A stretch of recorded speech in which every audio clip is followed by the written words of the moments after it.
What's up? In the course of doing what I do for a living, I run across different situations that I feel are somewhat universal and can show us some things that we might want to look at, and some of you guys for the first time, some of you for the millionth time. So this isn't what I'm going to show you today isn't the only way. It's just one way, and it's one way that I found to be useful in terms of quality of sound and time.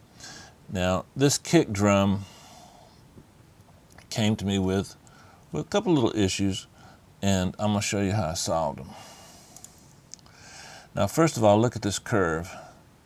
I'm taking out 9 dB at 50, and I'm adding 12 dB at 75. Yeah, I said it. So check this out. Here's the kick drum without this.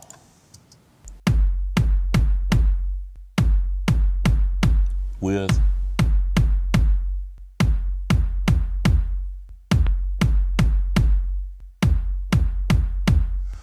one of the hardest things for me, among many,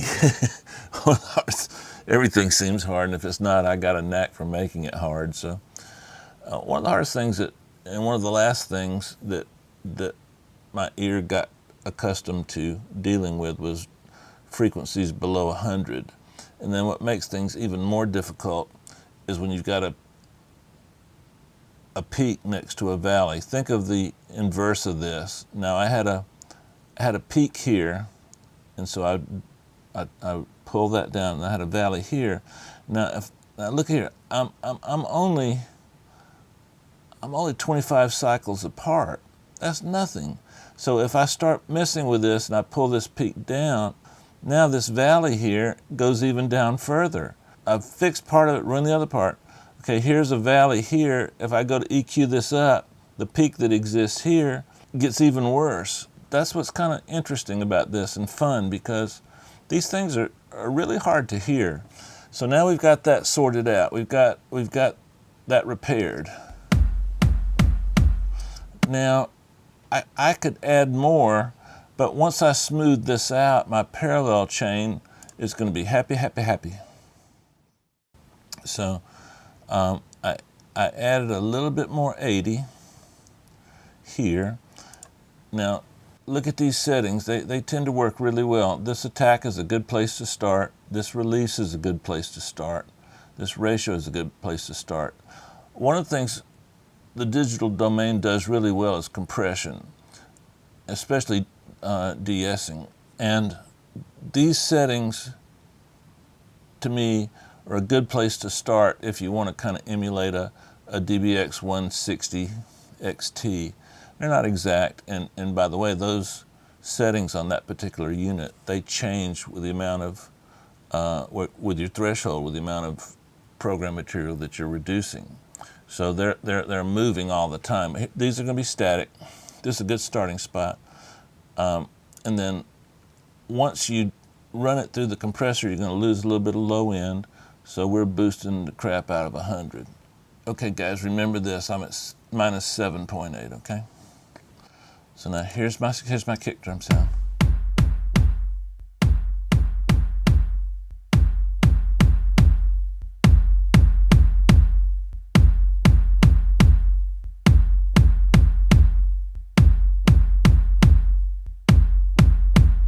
So I'm knocking off around 10. Seems like a lot, but we're making it back up with this. Now let's take it out.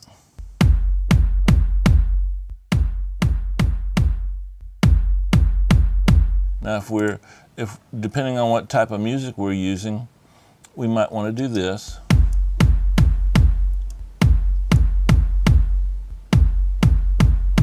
Or we might want to do this.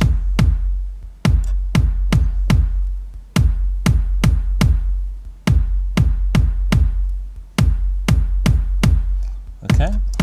And then because I can, I decided to add a little bit of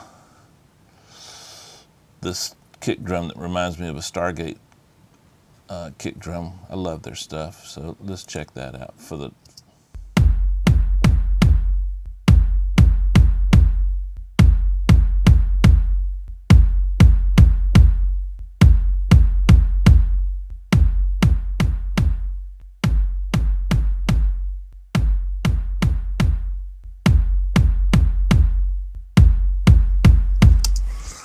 So here again, you can use these concepts for snares. Now the same setting that we used on that compressor for the kick, the sidechain compressor that I said was like a 160 XT, start with those settings on a snare if you want to. It'll work just as good.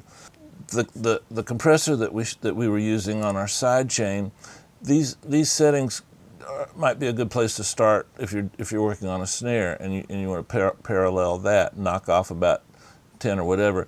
The only thing on a snare, adjust this attack until the sidechain sound has the amount of attack you want. I tend to not do this separately. I tend to listen to the sidechain with the original sound as opposed to soloing the sidechain, because ultimately that's what's going to have to happen. It's going to sound good with that. And then instead of a Pultec after that compressor, I might actually put something in front of the compressor and then I try it in the back. I like API 550s. I like the various Neve emulators. I like the G series by Colin over McDSP. There's a lot of things that just give you the ability to do some broadband, kind of broad brush strokes with the snare. And then of course, got to have my Stephen Slate trigger sampling some of his samples. I love to take, by the way, a clearly, proudly sampled or created artificial sound with a kick drum or a snare and mix a little bit of a live, real sound in with it. Not sure why, just because we got the tools to do it. Okay, guys, hope you enjoyed that one.